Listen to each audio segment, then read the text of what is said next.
তেমন কিছু না ভাই। বাবা 2015, মা 2019, ভাই 2023।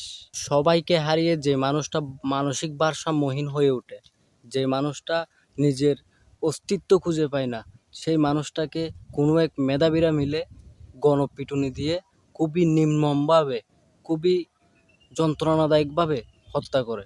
এই জন্য কি ছাত্ররা মিলে দেশ স্বাধীন করছিল? আজকে যে ছাত্ররা দেশ স্বাধীন করছিল সেই ছাত্ররা আজকে অপমানিত হতে যাচ্ছে। কিছু সুবিধাবাদী ছাত্রের জন্য পুরো ছাত্র সমাজটা কলঙ্কিত হতে যাচ্ছে। তাকে ছাত্র হিসাবে দেখা মোটেও আমাদের পক্ষে উচিত হবে না। সে মোটেও ছাত্র হিসাবে দেখার যোগ্য না। সে ছাত্র কিনা তাও জানি না। সে কোন লেভেলের ছাত্র সেটাও জানি না। ছাত্র কাকে বলে? ছাত্র যে মানুষটা ছাত্র, তাকে ছাত্র বলা হয়।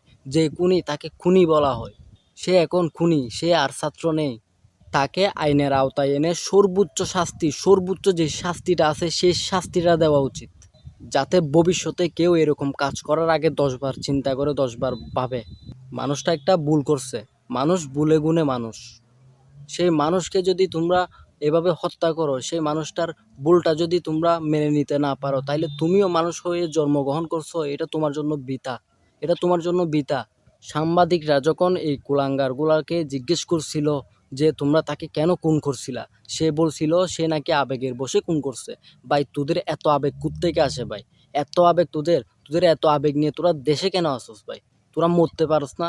আবেগ তো ভাই মানুষের থাকে। তোরা তো আর মানুষ না, তোরা মানুষ নামে পশু, মানুষ নামে কুলাঙ্গার জাতি।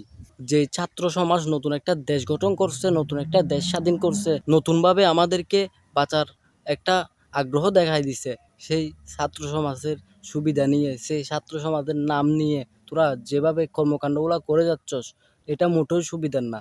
এটা মোটেও মানা যায় না।